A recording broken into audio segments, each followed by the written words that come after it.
Support for Wrestlezona comes from the Wrestling Guy Store Phoenix, offering wrestling-themed merchandise and collectibles. More information at WGSPHX.com. That is WGSPHX.com.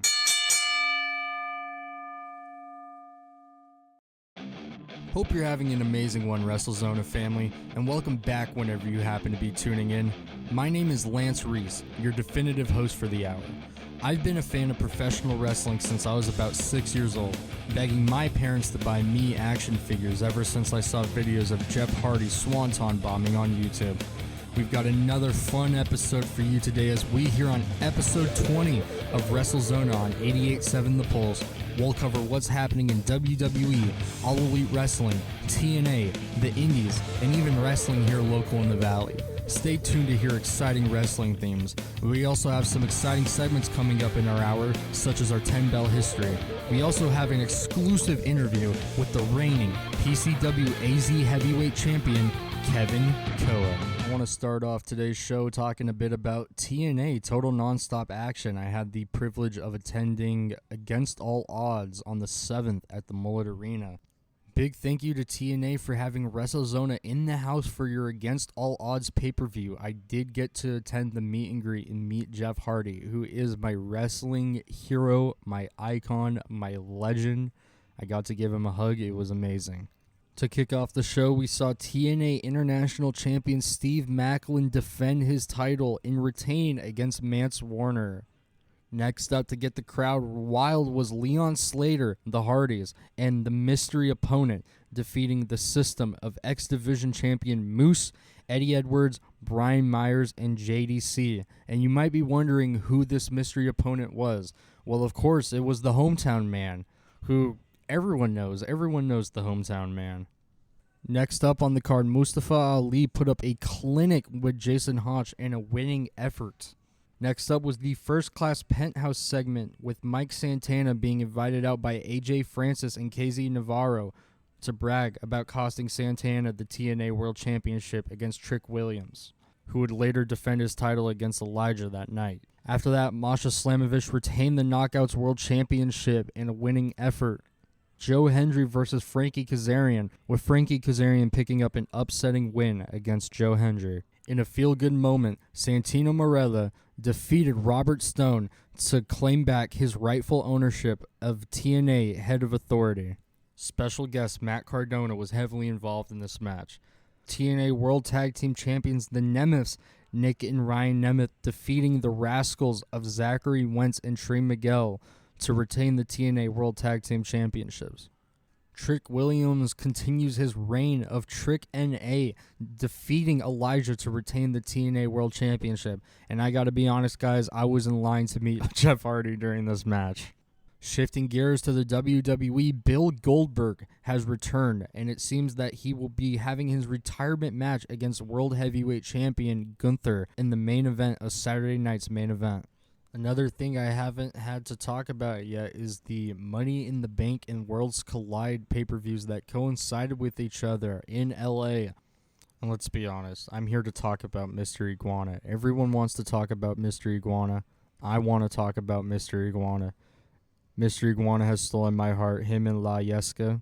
I think they are the perfect duo in professional wrestling. I think they encapsulate everything I love about professional wrestling down into one character. And that's really beautiful, and I can't believe my eyes weren't exposed to him before the pay-per-view. Has anyone seen those videos and images circulating online of Joe Hendry with Mr. Iguana? If they were a tag team, I'm just thinking like of names that they could use, or catchphrases. I really want a t-shirt that says, "I believe in La Yesca." I think that'd be awesome. What a past few weeks it's been for pro wrestling. I'm Lance Reese, and before we get into our interview with the PCW AZ Heavyweight Champion, Kevin Koa, let's get into our 10 Bell history. 10 Bell history. 1. The Undertaker holds the record for most wins at WrestleMania with 25 victories. 2. Shawn Michaels is ambidextrous. 3. The shortest match in WWE history was a match between Jerry Lawler and Chris Jericho versus Taz and Mideon, which lasted only 1.8 seconds. 4. WWE was in a legal dispute with the World Wildlife Fund in 1994, years later forcing them to cut back on the use of their initials, which they later changed to World Wrestling Entertainment. 5. WWE Championships used to be connected with snap buttons, but now they use Velcro. 6. WWE has a known history of using smaller referees and interviewers to make the wrestlers appear taller. 7. Bret Hart and Shawn Michaels squared off in WrestleMania's longest match, a 1 hour, 1 minute, 52-second marathon. 8. The inaugural WrestleMania did not have a WWE title match. 9. The Andre the Giant Memorial Battle Royal at WrestleMania 30 featured the most superstars in a single WrestleMania match with 31. 10. Miss Elizabeth once wore 4 different outfits at one WrestleMania. Support for Wrestlezona comes from the Wrestling Guy Store Phoenix, offering wrestling-themed merchandise and collectibles. More information at WGSPHX.com. That is WGSPHX.com. I'm Lance Reese with Wrestlezona on 88.7 The Pulse. Now let's get into our interview with the PCW AZ Heavyweight Champion, Kevin Koa. I'm joined back in studio. We actually had him in studio for the Rockathon last month. Say hello, Kevin Koa. How's it going? Welcome back to Wrestlezona. How does it feel to have your own episode? Kind of like I feel vindicated after what happened last time. So I finally get my own. They didn't let you speak that much, man, last time. Yeah, the audacity, right? You know, like it's just it's mind blowing, but it is what it is. I did what I said I was gonna do on the 17th. I think it was I forget what day it was. But anyway, I have the title, so it doesn't matter. He has the title. We are speaking with Kevin Koa, the Phoenix Championship Wrestling AZ Heavyweight Champion. And I gotta ask, man, what did winning that title mean to you? Everything. Honestly, like growing up watching professional wrestling, I never saw myself as being one, a champion, two, or let alone being the heavyweight champion, because I was a skinny guy growing up. I was tall, but I was very, very skinny. So like I always gravitated toward being like a cruiserweight champion or a light heavyweight champion for like the smaller guys. So I always envisioned me flying off the top rope and all that stuff. But I always dreamed about being a heavyweight champion. I just never thought it would actually happen. But I made it happen. Did you always have wrestling in mind for what you wanted to do? Oh yeah, from the moment my dad introduced me to it. He was watching wrestling. I just sat down and watched wrestling with him, and it just took over my life. So like, no matter what I did as a kid, I played pee-wee football. In high school, I did golf, I did baseball, and I did amateur wrestling in my senior year, but I didn't make the team. So, but that was always my plan straight out of high school, and for like the rest of my life, I was just gonna do that. No plans to go into college because I just wanted to go to pro wrestling school when I got out, and that's pretty much all I had. For me, I didn't have a backup plan because that's how naive and young I was. And it just pretty much took over my life.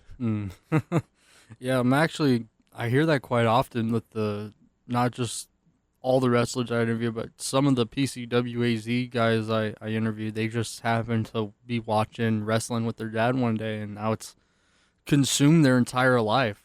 Do you see that even with some of the youth that looks up to you and what they say they want to do when they grow up? I haven't met anyone that looks up to me or has told me that. Not yet, anyway. But when people tell me like they've been watching wrestling their whole life, they have that certain look about them, or that look in their eye. To me, that tells me that they want it just as bad as I want, or as anybody else in PCWAZ wants it. Kind of kind of going back to your roots, what were some of the people or styles that influenced you as a wrestler? Growing up, I was a Hulk Hogan was the first one, and then Ultimate Warrior had an influence on me, and then to name 'em off, to name a few off the top of my head, Undertaker, then Bret Hart, Diesel, Diesel slash Kevin Nash, Razor Ramon, Scott Hall, Shawn Michaels, Triple H, Rock, Triple H, Stone Cold, and the list goes on and on. But I viewed them as who I wanted to be, but the styles that I adapted to were more like, for my favorite wrestler is Hayabusa, out in Japan. I loved his style, I loved his look, and I wanted to emulate him when he was wrestling. And there's some Rey Mysterios, a lot of luchadors like Rey, Psychosis, Juventud Guerrera, even La Parca. All those luchadors from Mexico I had an influence on me, and then the light heavyweight wrestlers in Japan also, like Shinjiro Tani, Taka Michinoku. Those guys, they're all fast paced, aerial acrobatics. It influenced me a lot to use that kind of style when I first started in pro wrestling. Mm. And kind of, I love how you mentioned the Japanese wrestling. You actually you trained at the New Japan Dojo, right? Yeah, we trained there for a week. We got invited by Katsuyori Shibata to train there for a week on a private session, and it was eye opening and very brutal. The very first day we warmed up. The warm ups alone were like brutal, and as it went on, it just it intensified more. So by the end of the first day, both of my shoulders were just completely wrecked. Yeah, that the Japanese culture is very different from the American culture. I haven't experienced it firsthand, but being a wrestling fan, watching the product all over the world, you kind of pick up on certain tendencies, and it's almost like a tranquil feeling. I Hmm. feel like once you're out there wrestling for the Japanese crowds, but the brutality of this training. What could you compare it to, if you had to compare it to something? Oh, um, if I in personal experience, I can't compare it to anything but uh, like I would have to say like a boot camp, Mm. because it's rigorous. There's no forgiveness. You just gotta grind it out, And if you ever feel like quitting, then that's on the person. Like it's designed to make you quit, to make you really look into yourself to see if you really want this. And each day that I was there for that week, I wanted to die, Mm. but I kept reminding myself, like, this is what I wanted, and if I'm gonna die, I'm gonna die doing this. So I'm gonna die trading it. But I was never gonna give up or walk away, or just say I'm done. Like I was gonna grind it out, no matter how long it was gonna take me. Yeah. How long ago was that week with Shibata? I believe it was 2 or 3 years ago. 2 or 3 years, and you've been training for the what, on and off for the better part of 20 years. Yeah, so I took 20 years, pretty much 20 years off, because I started back when I turned 18 in 2002, and for like a year and a half, and I just stopped doing it in 2004, and then I got back into it 2021.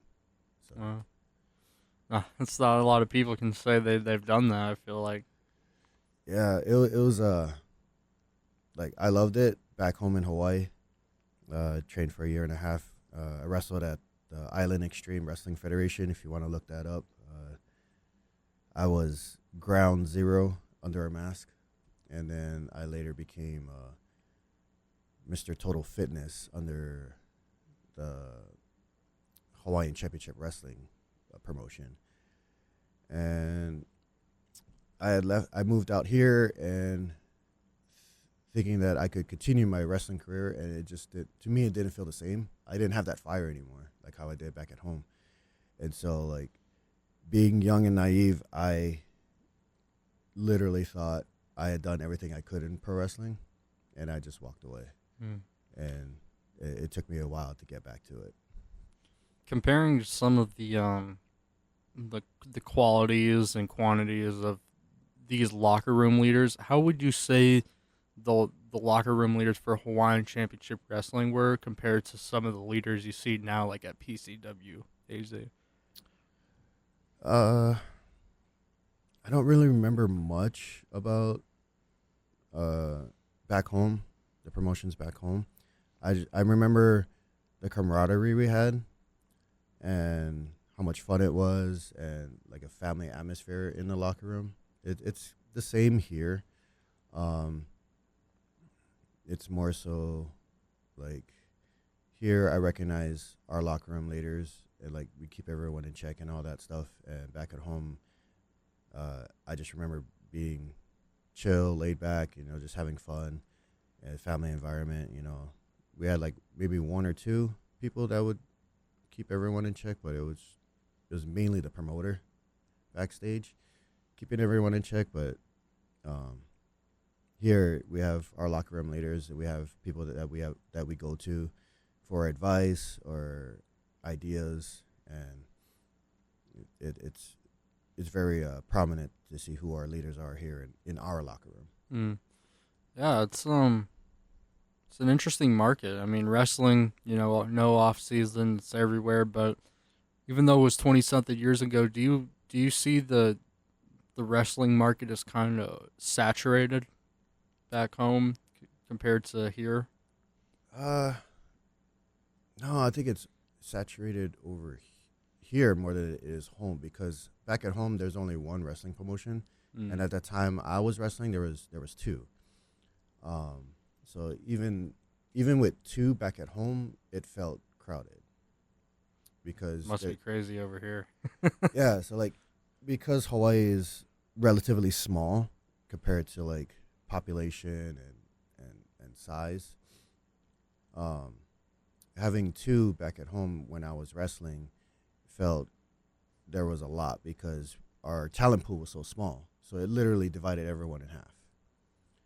Here, there's so much promotion. There's so many promotions, where like it's almost like they're running every month, whereas like it gives the fans the ability to pick and choose who they want to see and where they want to go.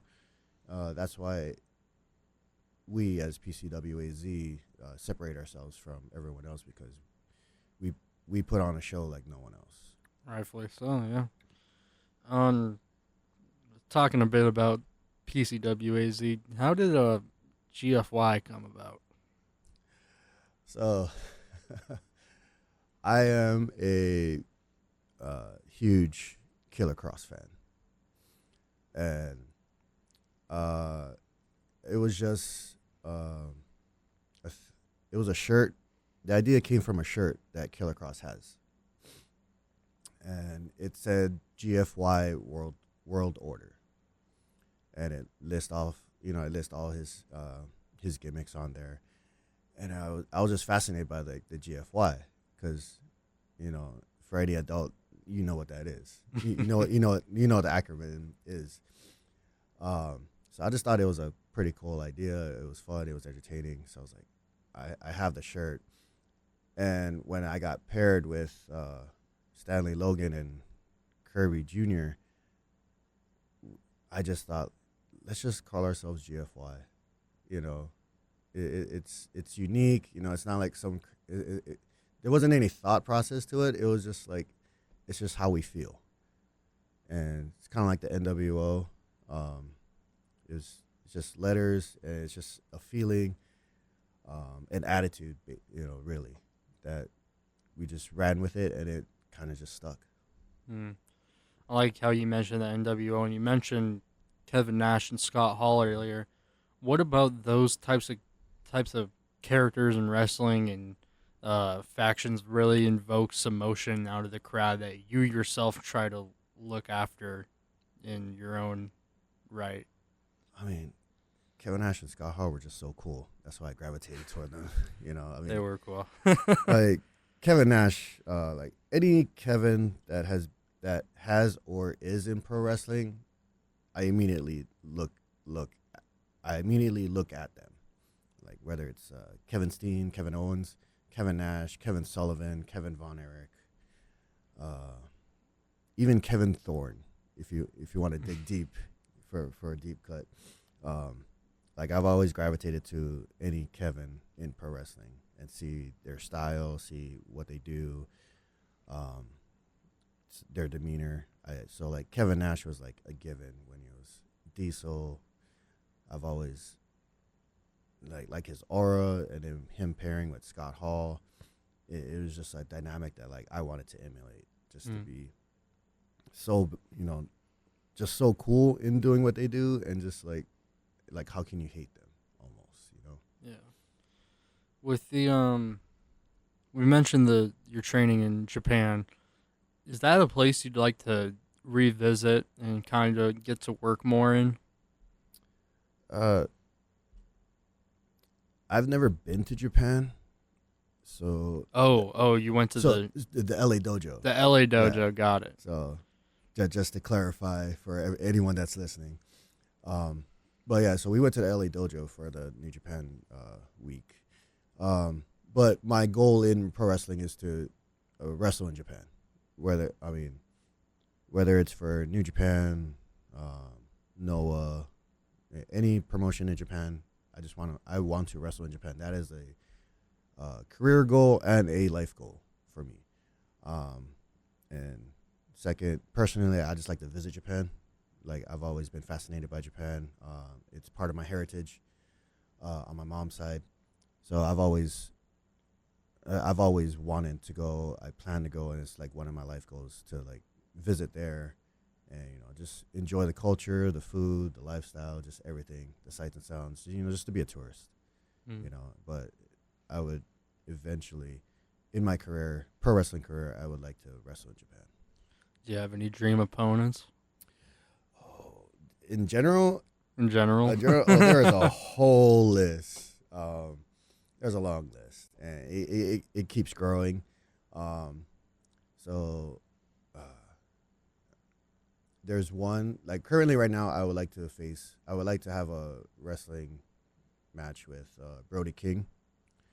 I got a little bit of it when I was on AEW against House of Black. Didn't turn out my way.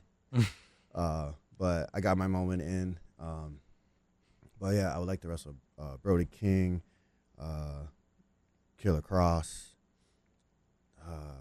Malachi Black. I would just a lot of, and then for Japanese wrestlers, I would like to, I would just like to face anyone in New Japan. Like there's Clark Connors, I would love to wrestle. Zack Sabre Jr. Just a lot of guys. Jay White. Jay White's another one. I would love to wrestle. But I know I got a lot of work ahead of me, so I like to get to that level where I'm able to on any platform. So whether it be in a big promotion or even just or even here, if it's possible, I like to make that happen. Do you feel as if you do better, kind of like heel on heel more than heel on versus babyface?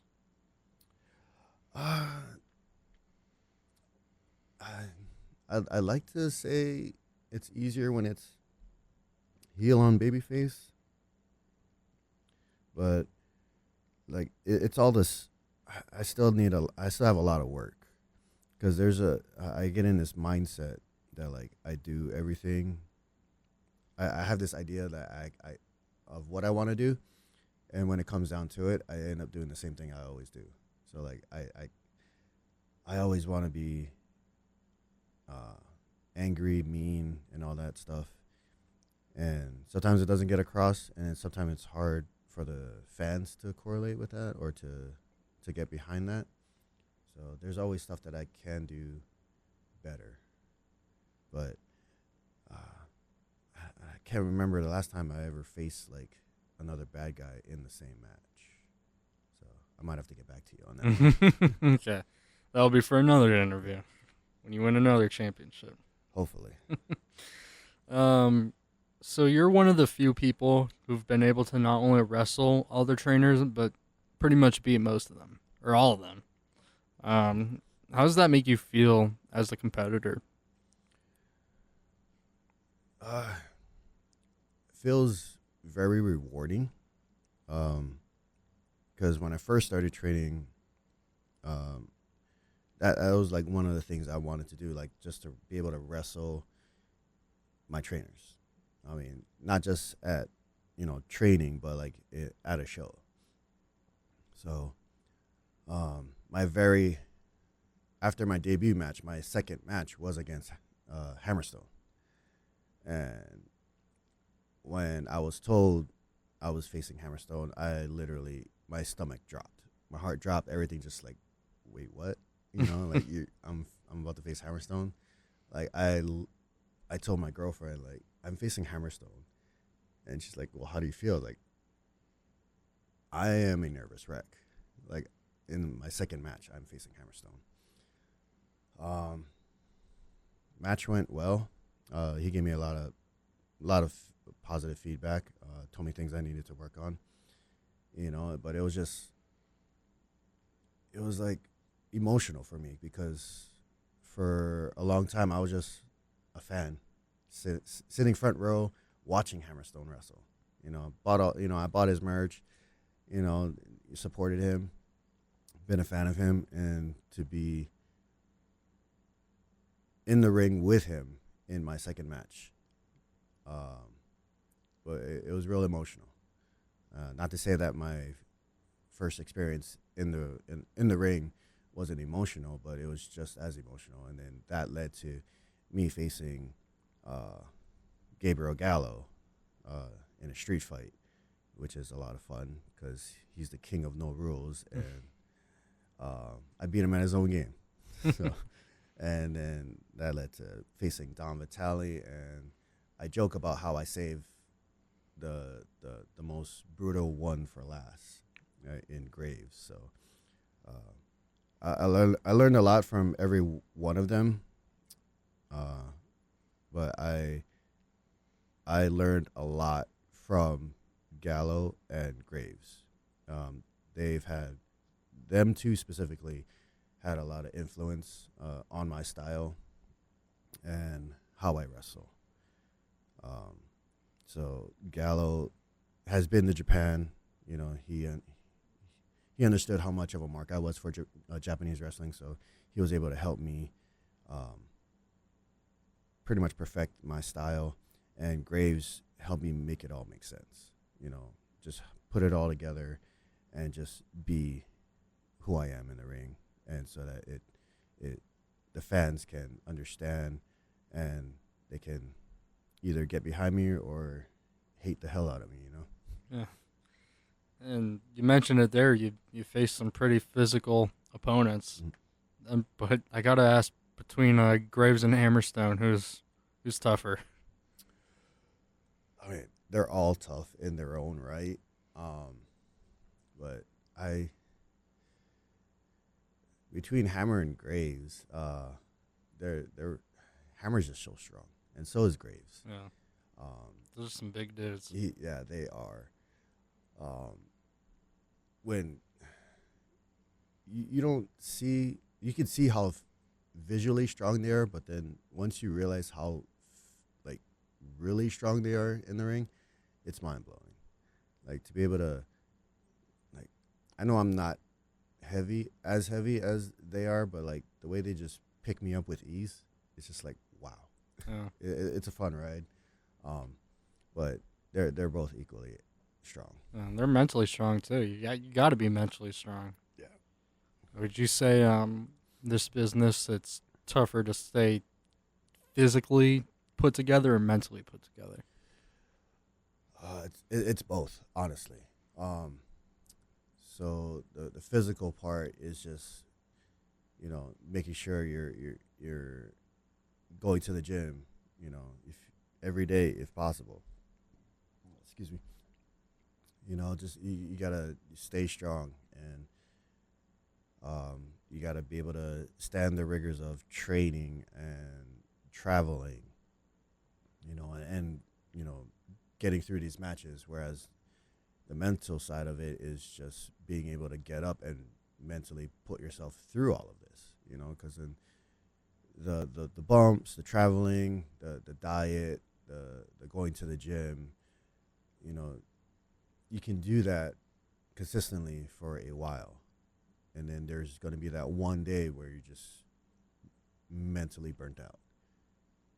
And sometimes you just got to take a day off, you know, just to clear your head.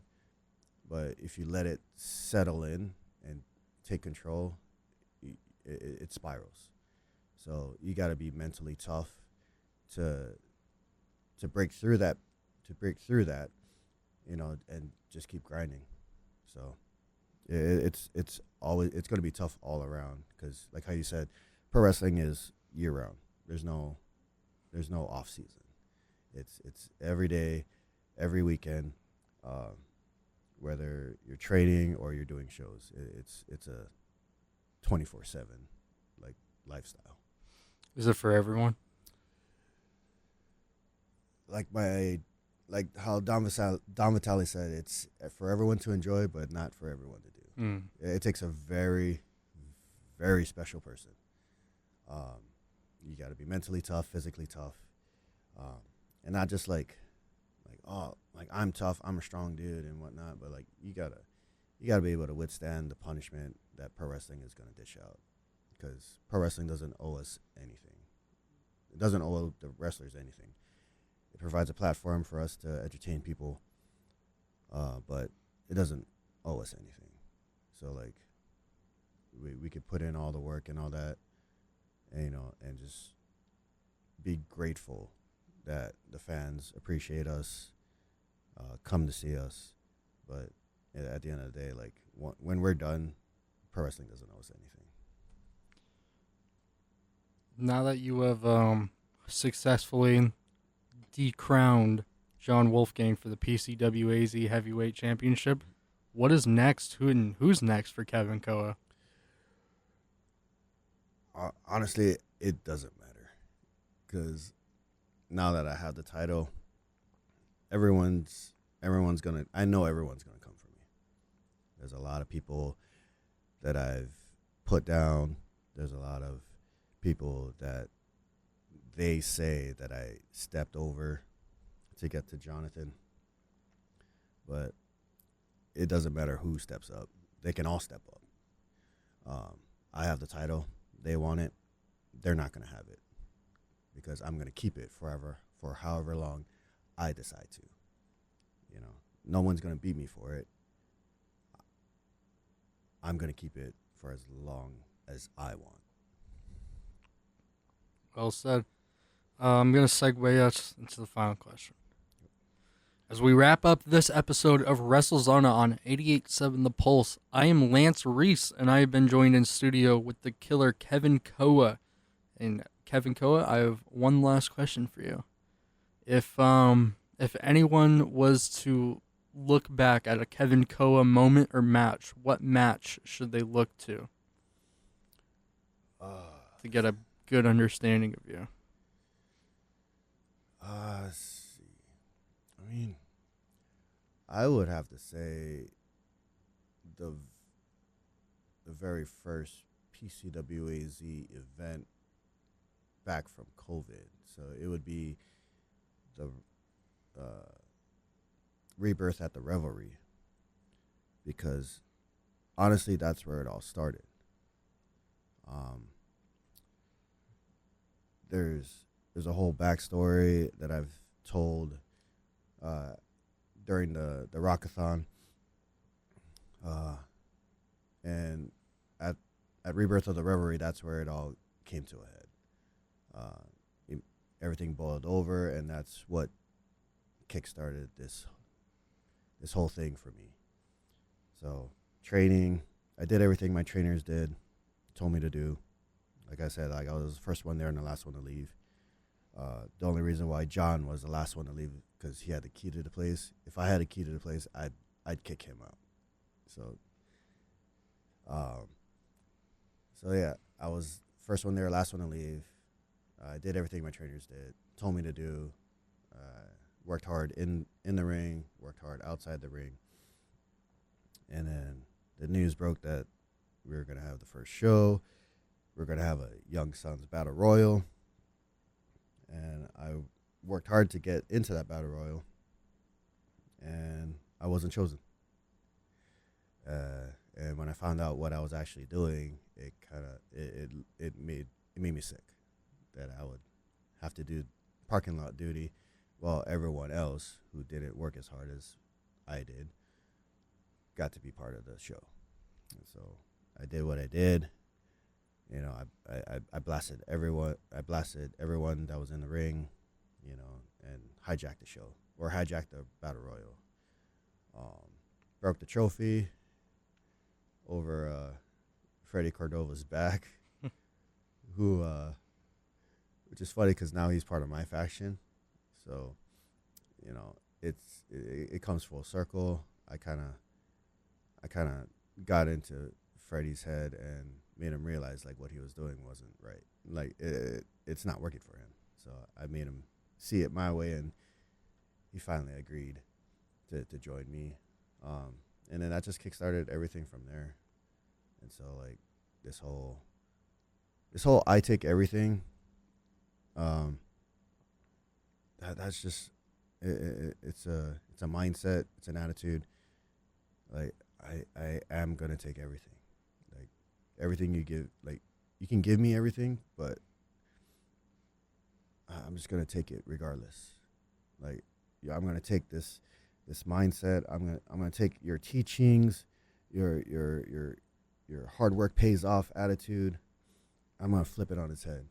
You know, I'm gonna show you that it's not what it is. It's not what you think it means.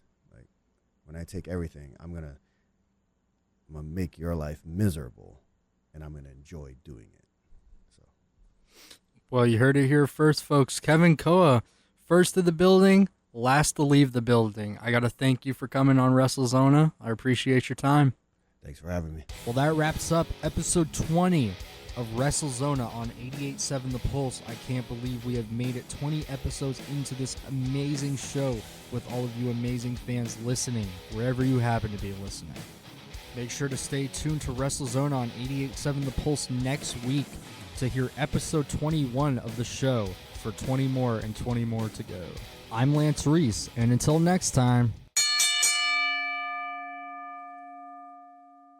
Support for Wrestlezona comes from the Wrestling Guy Store Phoenix, offering wrestling-themed merchandise and collectibles. More information at WGSPHX.com. That is WGSPHX.com.